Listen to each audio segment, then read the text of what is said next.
Seacott, executive editor of Brewer. Welcome to another edition of the Brewer podcast. We are sponsored by Keg Logistics, and you can go to keglogistics.com/brewermag for more details. Hey, don't forget, 24 hours a day, we're available at brewermag.com for all your business resource needs. And of course, you can find us and catch up with the podcast both on YouTube and on Spotify. Well, on this edition of the Brewer podcast, we're continuing our bi-monthly series as we highlight leaders of state brewery guilds with Hannah Ison, who's executive director of Brewers of Pennsylvania and is also the director of brewing operations at ZeroDay Brewing in Pennsylvania.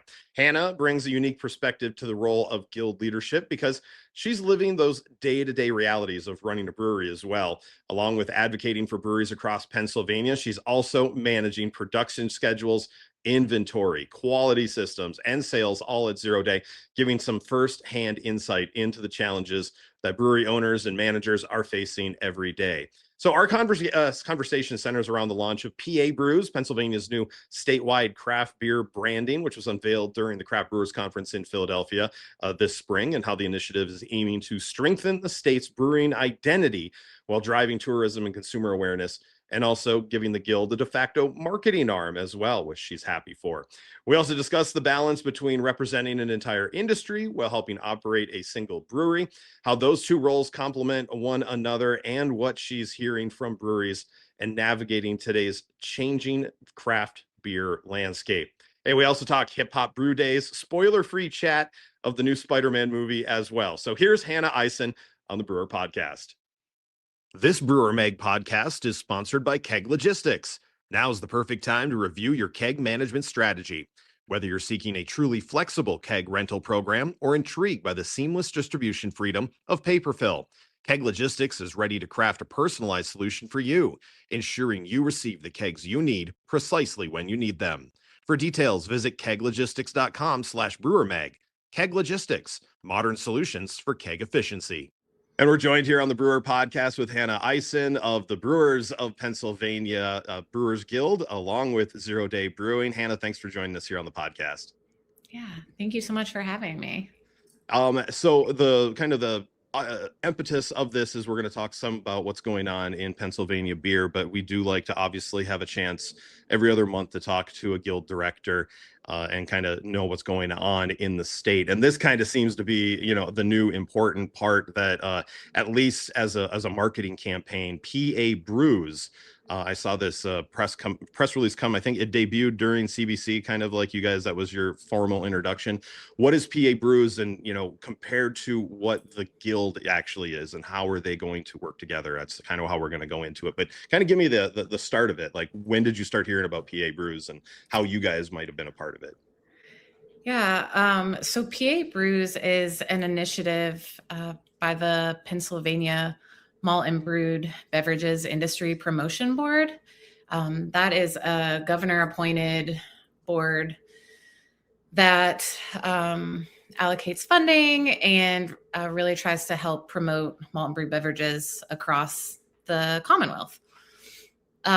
So they saw a need for a unifying campaign that would help with branding Pennsylvania as a beer destination. We are a state that's so rich in its history of brewing, and we have around 500 breweries in operation right now. So there's so much that has happened here in the past, and there's so much that is happening here now. As far as brewing goes, we have a ton of really, really small breweries. We have several regional sized breweries. And then we also have 2 huge craft breweries as well. So we have the full spectrum of breweries all across this big landmass of a state. And the idea of PA Brews is to try to just create like this unified voice and brand campaign where it's really promoting brewers, distributors, and just even different like travel organizations or VMOs, like places that can help put Pennsylvania on the map as a beer destination. place. So they're doing it through all kinds of different media strategies. The hard launch has not happened yet. My understanding is that, they're being very strategic about how the dollars are going to be spent. And we just had the World Cup here in Philadelphia. So, ad space and is extremely expensive during the World Cup. So I think they're being really strategic about when those ads are going to start going out. But you will start seeing them very, very soon. And we're just really excited because as far as how the guild plays into it, I mean, we're an advocacy group, right? So we help lobby and we help promote Pennsylvania beer and help brewers understand their rights and what they can and cannot do, and help them navigate the ins and outs of what it takes to run a brewery in this Commonwealth. We also host educational events and webinars and connect our associate members with our brewery members, provide all kinds of social networking opportunities, try to connect brewers to services that, they all need. But we don't do a lot of marketing. I mean, we have social media, but we don't have like a big marketing budget at all. So this initiative really helps support us trying to support brewers as far and wide as we can, because it's really filling a gap where we don't have a lot of resources. So we've been working with them. The organization that is running it is called the Gatesman Foundation, and they are brilliant at what they do. So they've done all kinds of research and come up with this awesome logo, and just it makes everything ties the whole state together in a really strategic way. They've broken the state up in different regions, and they're going to try to drive people to different regions of the Commonwealth. I know they're working with Untapped on how to get some regional badges. So it's really smart how they're doing it. They're not trying to recreate some kind of app to attract beer travelers. They're working within existing platforms and really trying to make sure that we are a part of that. So yeah.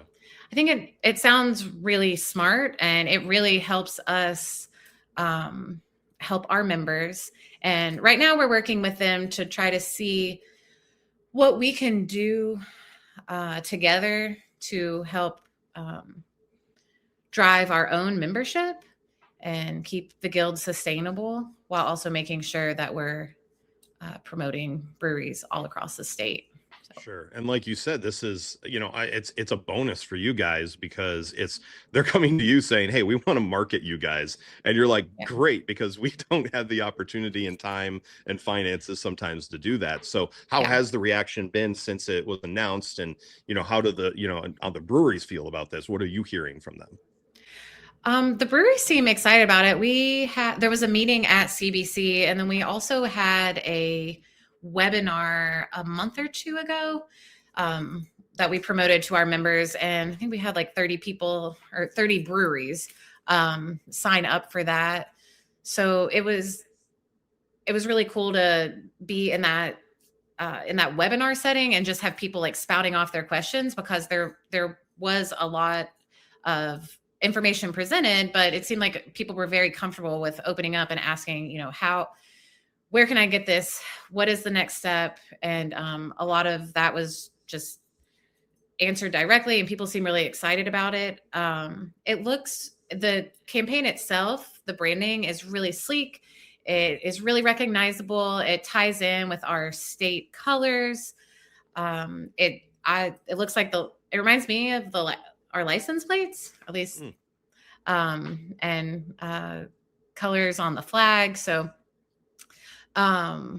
I think that people are really excited to see where it goes. I know right now they already have some assets out there on their website, downloadable things that you can use. I think they're working on merch, and just trying to plug them, make sure that we're pinging our members and trying to get as much feedback here right before the hard launch.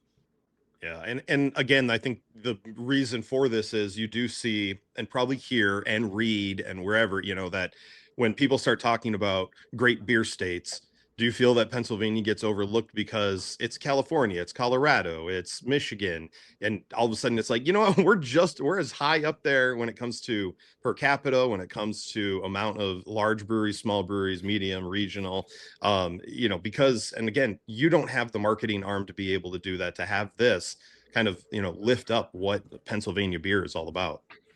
Absolutely. I think that's one of the main goals, is to get that national recognition and let it be known how big of a beer state Pennsylvania is. It is a huge part of our economy here.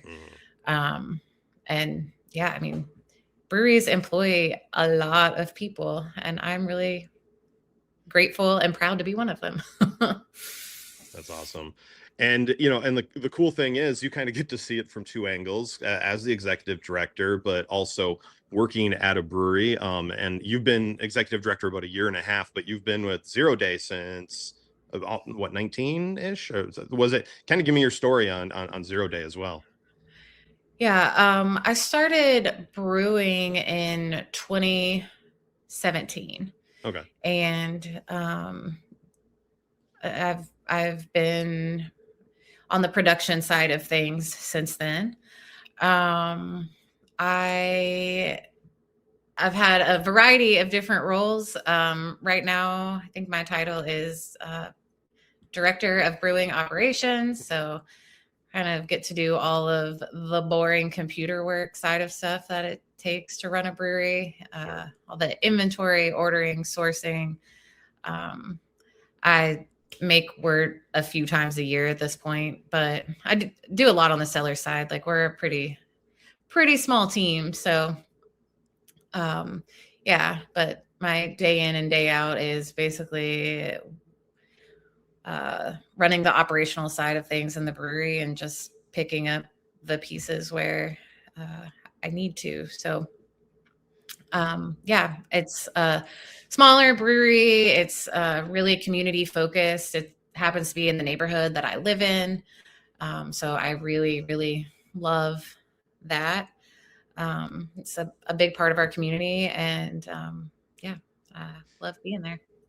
How is it balancing, two full-time jobs? Basically, you're making sure a brewery is staying together, you're making sure that the state of Pennsylvania's beer advocacy is going as well. How have you found that balance? And do you pick a certain day, and today I'm the executive director, or is it this 4 hours I'm doing the Brewers of PA, and the rest of the day I'm at the brewery? How does your work week flow? Yeah.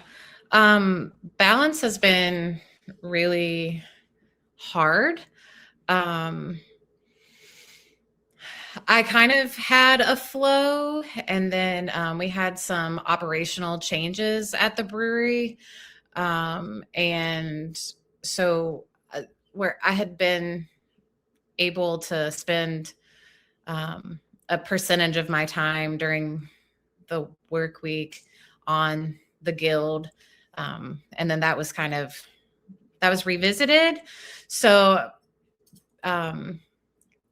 changing that has been interesting, but a lot of what I do in the brewery happens at 8:00 at night or 7:00 in the morning.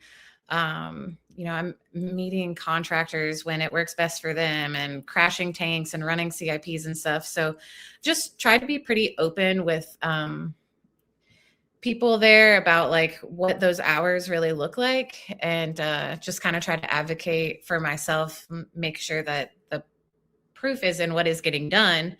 That even though it doesn't necessarily look like I'm sitting here from 9 to 5 every day, running a brewery, you can't just fit it in the confines of those hours all the time. So finding the balance has been a lot of really advocating for myself and just proving that what I'm doing is the actual work. I spend a lot of my time for the BOP stuff outside of normal business hours. So I'm getting up at 3-4 o'clock in the morning and answering emails. Obviously there's like banking and meetings and, things that need to happen during the work days too. So when those things happen, I make up the hours and just communicate that to supervisors. And yeah, it's just kind of a never ending readjustment, I guess.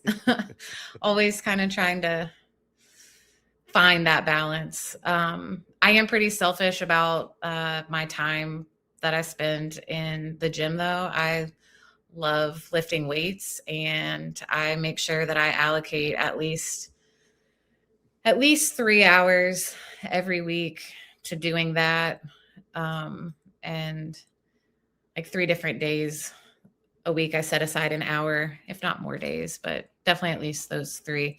And that's pretty non-negotiable for me. And I think anybody who works around me knows that it's better for everyone if I get to work out. So it's definitely a mood stabilizer. It's not just for physical health. It really helps keep me sane in a crazy season of life. So that has definitely helped me find balance. Even though it's adding one more thing, I reap the benefits of that all day, all week long.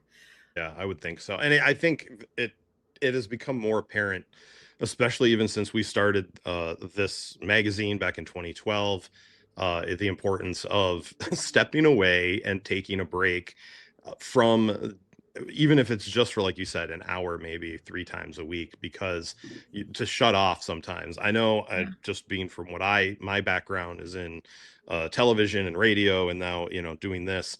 And it's a constant, especially with the 24-hour cycle. It used to be, like you never got a chance to step away. And it's like, it's still the hardest thing for me to do sometimes. Like I'm like, it's just the last few weeks, I'm like, I'm stepping away from my phone. I'm stepping away from, a screen. And I'm like, hey, remember books? You used to like reading books. Like, right. Yes. So like, that's been my number one. Like we have right out here, little like enclosed porch with a couch on it. And I'm just like, I have a book sitting there and it's like, okay, you're going over there after dinner. Like get away.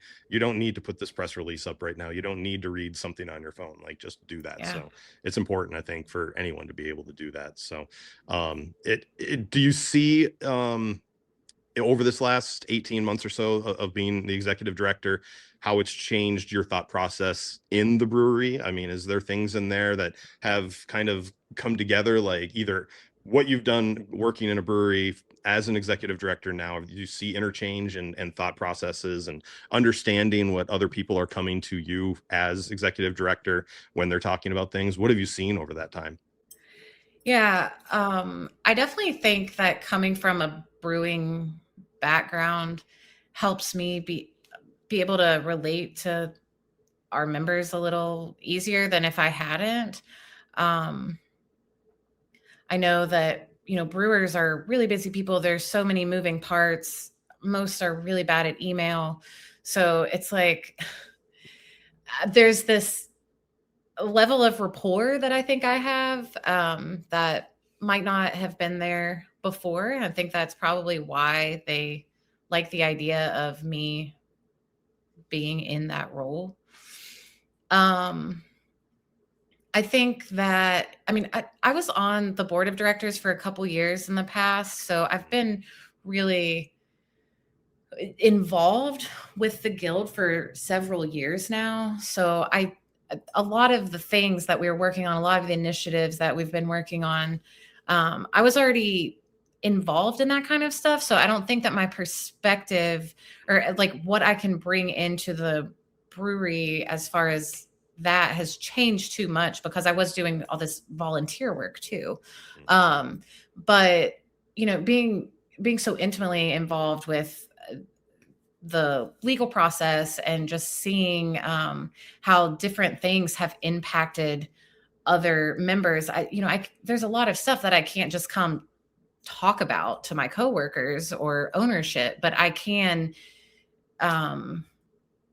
give gentle reminders and just make sure that we're above board for everything. As I see stuff happening to other people, just trying to like preemptively make sure that we're, as things change, there's a lot like up for interpretation, but I've got direct access to some of the smartest people in this Commonwealth. So it's really nice to be able to just say, well, your interpretation, it matters what how the Liquor Control Board interprets this. And we need to make sure that we know exactly how they're interpreting it. And luckily we have, one of the smartest general counsels as far as liquor law goes right here. So that has been really great, I guess, because there's things are just constantly changing, and we try to get that information out there in the most accessible way possible.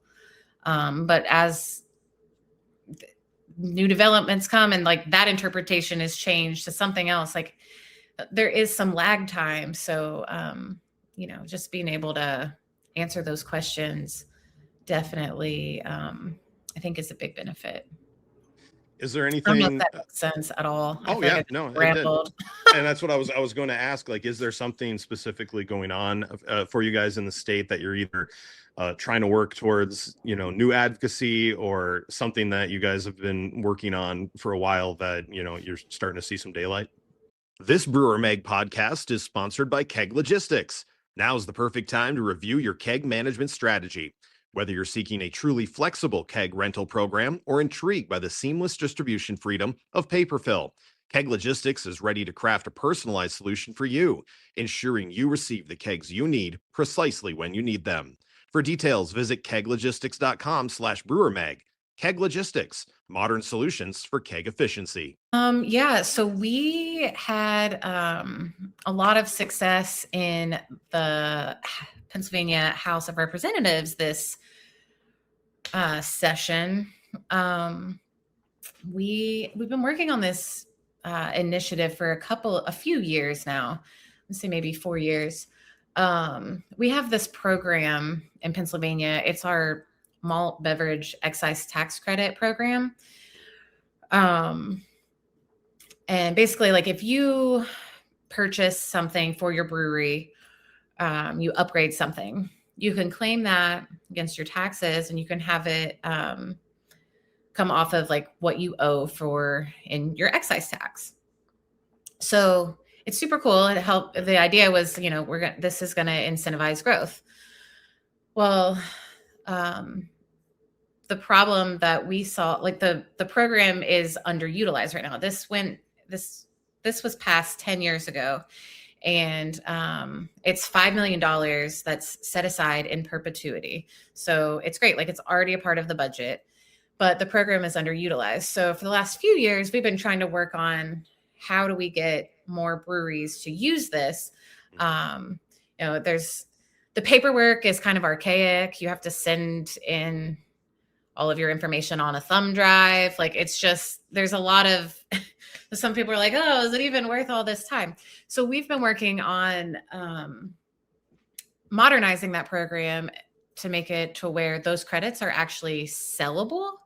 So even if you get a higher, instead of building up those credits and sitting on them and year after year having them be taken off of your excise tax, you could actually sell those credits to bigger breweries who have higher tax liabilities, and see those dollars reinvested back into your brewery a lot sooner. So we've gotten overwhelmingly positive feedback about that from our small brewers, our regional size brewers, and the big breweries, not the large craft breweries. Yeah. So our guild is made up of like all these different sizes, making us kind of unique, especially just with how the sheer number of breweries. And this is a piece of legislation that just that's really compelling to all of them. We had it passed overwhelmingly in the House. The budget, it did not make its way into the fiscal code. They did just pass the budget. It's an election year. So budget actually got passed pretty quickly this summer, which is good. But now we have our next session. We've got some more work to do. Well, I'm not going to say it's going to happen next session. I'm not going to say what is happening, but we've got to make sure that we still have this in everyone's ears, because I think there were 4 no votes across the entire House of Representatives. So nothing that the House Finance Committee recommended ended up making it into that bill or into that budget anyway. So it's just, politics. But I think that there seems to be a lot of support on both sides of the aisle. So we just got to make sure that we're getting it passed so that we can hopefully start taking advantage of this program in a better way. The dollars are there. We really want to see them being, put back into our industry. So yeah, that's been a big thing that we're working on.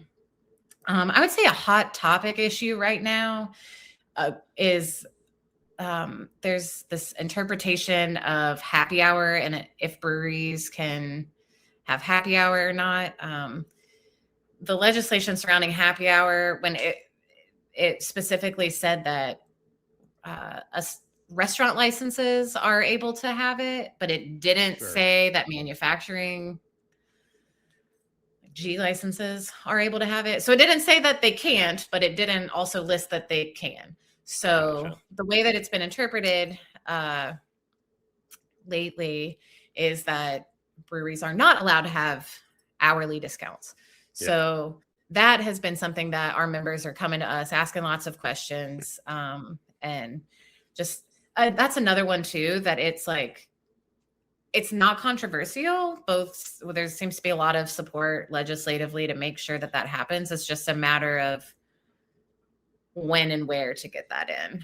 Getting the language, yeah. There's, opening up the code is not something that just happens right. all the time. So yeah, that one's but that's definitely like drumming up a lot of attention on social media and just so yeah. How about just things going on locally for you guys at ZeroDay? How's things with the brewery? How have things changed, since in your time there? Things have changed a lot. I read. That's why I thought you would talk about it. Yeah. So, oh gosh. When I first started brewing there, we were a tap room brewery all in the same space. We didn't have a restaurant. In 2020, that brewery was expanded. The tap room was moved to a newly renovated space, and it remained open for almost 5 years. That lease ended and was not renewed. So now ZeroDay does not have a tap room. However, ZeroDay does have 2 retail locations in Harrisburg. The concepts are pretty cool. We call them outposts. Mm-hmm. We have a draft system at each location. All of our cans are available. We have cocktails available at both of them. one of them is in a farmer's market, and a Pennsylvania farmer's market is very different than farmer's markets in a lot of parts of the country. Think like food court with authentic food from all over the world, and just like a gathering place. It's open all year long, all seasons. Yes, you can buy vegetables and meat and cheese there, flowers, but there's so much prepared food. There's all kinds of seating. It's just like a watering hole, a community hub. It's a hub of Harrisburg.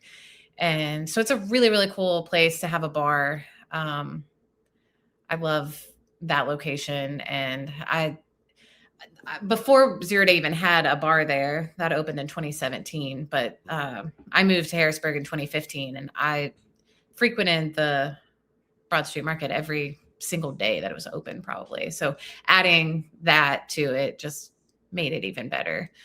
So that's a cool location. And then the other one is inside of an independent movie theater that is actually at the front of the building where we brew the beer. So they have 3 theaters, show movies 6 days a week, and we have a bar in that lobby. So we have that. We were dabbling with wholesalers that we are now, as of very recently, self-distributing once again. So yeah, those are, we're pretty fortunate here in Pennsylvania that we can self-distribute and we don't have to go through the 3-tier system. It is wonderful that our wholesale partners exist, and a lot of places really know how to make that work for them. But this was not the right time for us to be navigating that. So self-distro is going well. We want to ramp that up and try to sell as much beer directly to retail locations and, all of the distributors and bars and restaurants that we can find that want to have our beer. Absolutely. And it's so important now. And I think we've changed mentalities as an industry of, we're happy with being in our area and having better margins. I mean, because it's so important now, and not trying to, I think when everyone first opens a brewery or thinks about it, the first thing they think about is, I want everyone in every county of this entire state and the states touching the states to be able to do this. And that ends up changing drastically after things have changed over, especially the last 5 years. Do you guys see that, just when you're talking about like what is so important about just being a local brewery now? I've been there, 10 years. Mm-hmm. So I've seen a lot. And I've been managing the production schedule since 2019. So over the course of that time, I mean, we had COVID, we had so much happen. But I feel like we're constantly adjusting what I call our flow. It's like I have this idea in my head. We have this idea in our head of like all these things each quarter that we want to do and when we're going to do them and how it's going to look. And then when you go back and you look at what you actually did and when you did it, for a brewery of our size, there are a lot of adjustments that get made to that calendar. And I would say that's probably true for all kinds of sizes of breweries. Like there's so many factors that play into what you're brewing and when. One little thing doesn't show up on time, or there's so much. Glycol goes down. There's just that we're constantly solving those smaller things, but then we're also looking at scale and how far and how wide do we want this to go. Pulling back from working with a wholesaler, shortly after losing our tap room, we had a ginormous cooler at that tap room. So we had a lot of cold storage that we do not have anymore. And not working with a wholesaler, they're not moving that beer off of our floor right when it's getting brewed. So trying to be really strategic about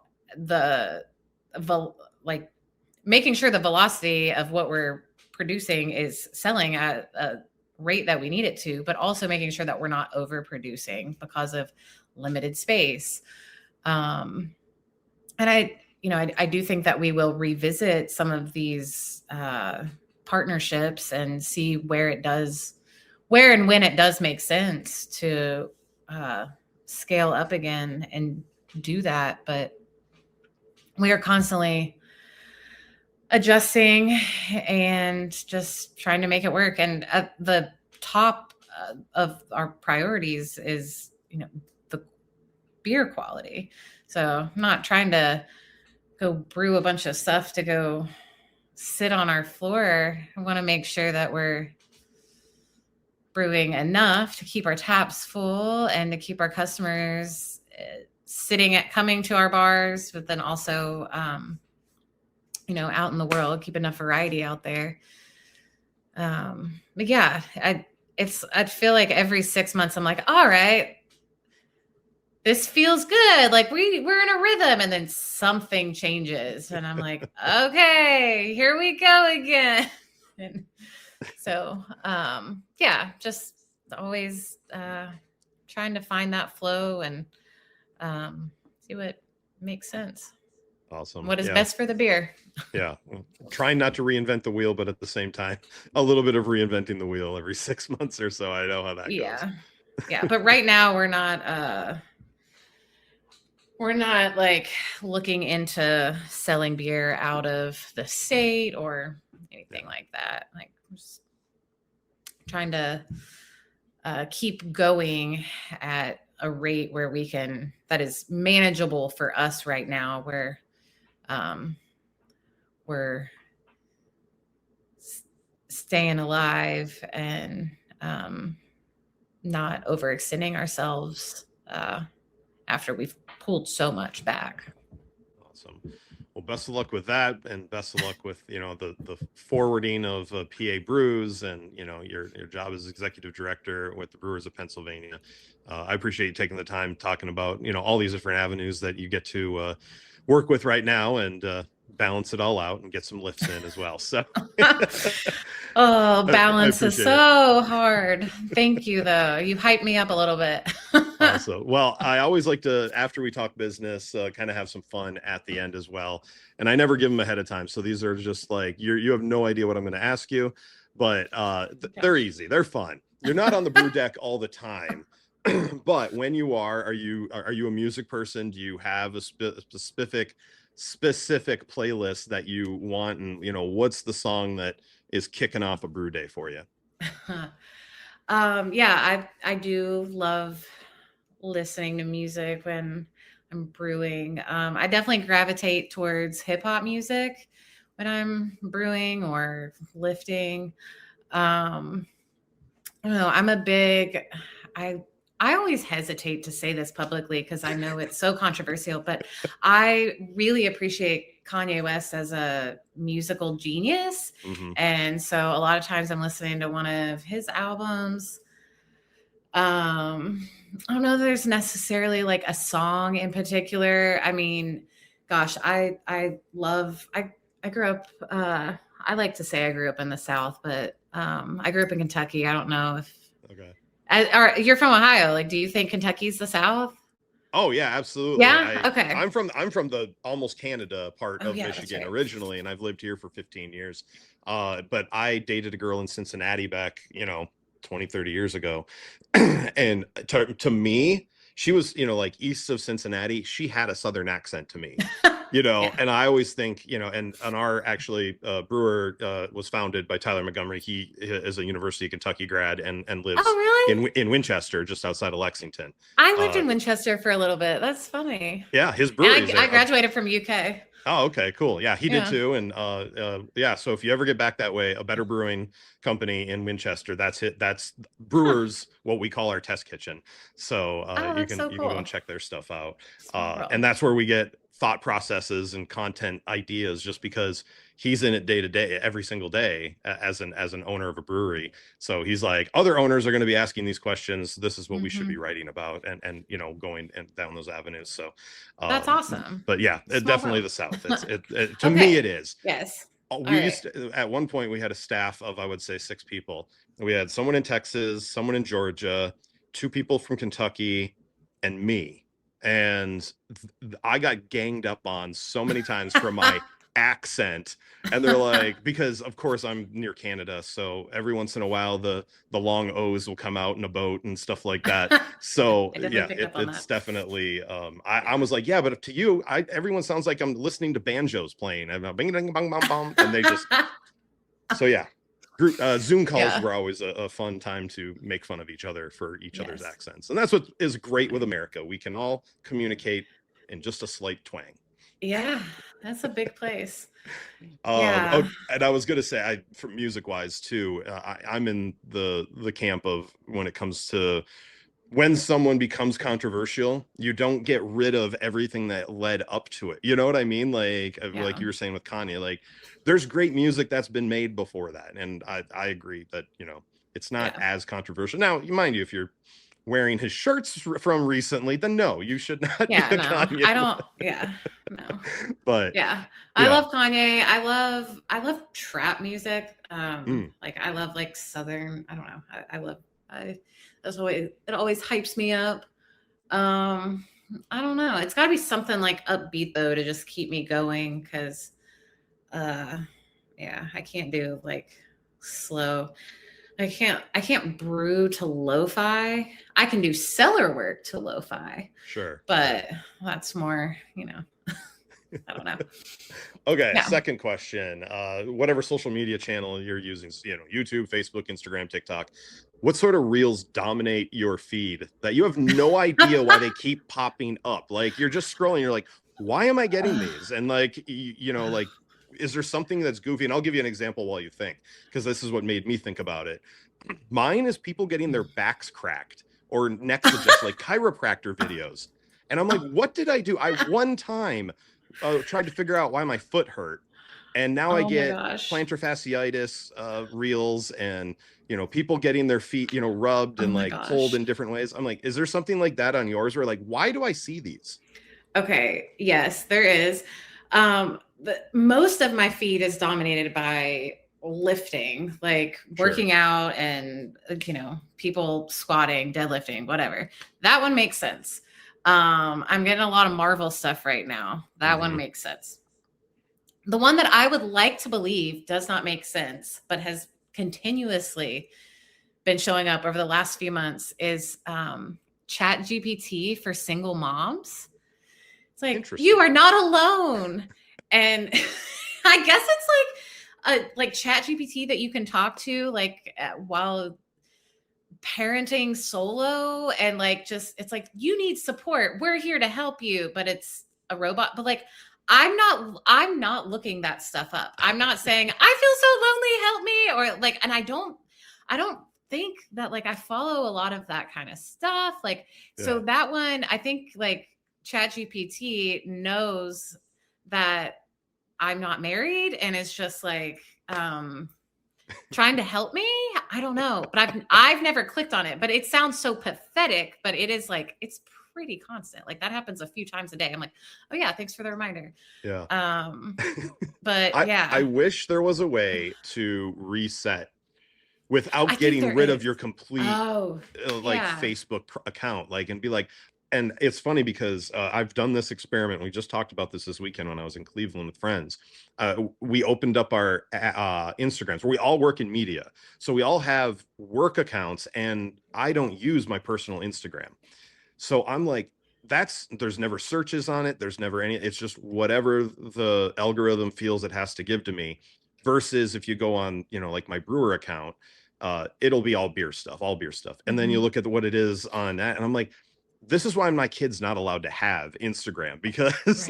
like I'm sure there's Instagram for teens and it's not going to be that, but I'm like, I don't need half of the stuff that was on there. I'm like, I don't get it. So Mm-hmm. they just assume they know you and start throwing stuff Uh-huh. out at you, and it's like it's weird. So It is um weird. yeah. All right. And I had a different one written, but you mentioned Marvel now. So have you seen the new Spider-Man yet? I've only seen half of it. I know that sounds crazy, I want to know but now. like, I want to know why. well, my daughter, she's 6.5, and she wanted to go see it with friends, and Yeah. then like an hour into it, she's like, Mom, I'm just such a chatterbox. I'm having a hard time being quiet. Can we go home? And I was like, yeah, we absolutely should go home. If you think you're not going to stop talking and you don't want to be, I'm not having you sit here for another hour and a half. So we left. That was on Sunday. I have not had an opportunity, but I'm like, I mean, I was last week. I watched Civil War. I watched Homecoming, No Way or Far From Home, and then No Way. Like I watched all these movies, and I was like, I'm ready, I'm ready. And then I didn't even get halfway through it. I did Oh get to the no. pool scene or the no spoilers, but Right. No. it's all over the internet, so I did get to that part. Okay. But Awesome. Well, then I'm not gonna. yeah. Then we'll skip that. I was gonna ask you what you've thought about a certain part, because since I think that's the thing. Well, and this will be the last question. Do you feel that's another going into algorithms, like how hard it is to not get spoiled? And that's the reason I went on Tuesday and Yes. saw it, because I'm like, I am not going to last another day was scrolling and seeing something like I Mm-hmm. didn't know who Sadie Sink's character was, Mm-hmm. so it took like, and I brought my he'll be 14, the eighth grader, and I'm leaning over to him telling him, because like he doesn't know a lot of the canon from the comic books, so I'm kind of giving him some stuff while we're watching it. But I was like, yeah, there's too many spoilers out there, we need to go. And Tuesdays in our town, it's a discount day, so like, okay, for $12 me and you can go and see a brand new movie versus paying Yeah, that's 13.50 awesome. a person. I'm like, let's just go do it now and get it out of the way. I made it from whatever Friday to Tuesday without getting spoiled, Yeah. so good luck on that. um Yeah, I got to get in there and see the rest of it. so I'll go back to my original question then. If someone handed you a free airline ticket tomorrow with no work obligations, and you can fly wherever you want to go, where are you going and what are you eating first? I don't know. I want to go to the complete other side of the world just because I know that's like the most expensive. Like I'm like I should go to New Zealand, um, but I've been like there's two places that are like the next on my bucket list. I really want to go: Morocco and Portugal. Nice. Um, and I don't really know much about the cuisine in Morocco, but I Yeah. do know that like I love paella. That's That's what my was my in favorite my head. meal. Yeah, so I feel like in Portugal I could get some good paella. I know it's more of a Spanish thing, but I don't know. Uh, I Morocco just seems, at least from pictures I've seen of other people who have gone, it just seems so culturally unique with like all the French influence. And I would have no idea what to expect. It also just looks absolutely gorgeous. So, Yeah. um, yeah, in the US, I'm dying to go to New Orleans, kind of for the same. Like, I've heard the culture, like, New Orleans is like being in a different country. Like, it's just so, like, the food is, it's just so unique from anywhere else in the US. And somehow I haven't made it there yet. So That's yeah, but that's exact. not where I'm taking my free ticket. That's cool. I just got back. I was in New Orleans in April for our Urban South cover story. Took my wife there, and we spent 5 days there. And I would say, and it sounds like I'm kind of digging on it. It's Las Vegas with way more culture and way more like history. Like that would Okay. be the difference, because of course you have such the early French settler influence, the Creole, the voodoo, but at the same Yeah. time, it is definitely a party town, especially when you're downtown. You're going to see that. But I would say, yeah, it's worth going to. The food was amazing. Like Yeah. we went there and I don't think we went a day without, or and probably a meal without eating seafood, probably in some Yes. aspects. So it was awesome. I would say definitely get that. It's a good bucket list to check off. Try to make that happen. Cool. Well, Hannah, I appreciate you taking the time to talk business and talk some fun as well. And, keep doing what you're doing. And I appreciate you having you on the podcast. Yeah. Thank you so much. This Brewer Mag podcast is sponsored by Keg Logistics. Now's the perfect time to review your keg management strategy. Whether you're seeking a truly flexible keg rental program or intrigued by the seamless distribution freedom of paper fill, Keg Logistics is ready to craft a personalized solution for you, ensuring you receive the kegs you need precisely when you need them. For details, visit keglogistics.com/brewermag. Keg Logistics, modern solutions for keg efficiency.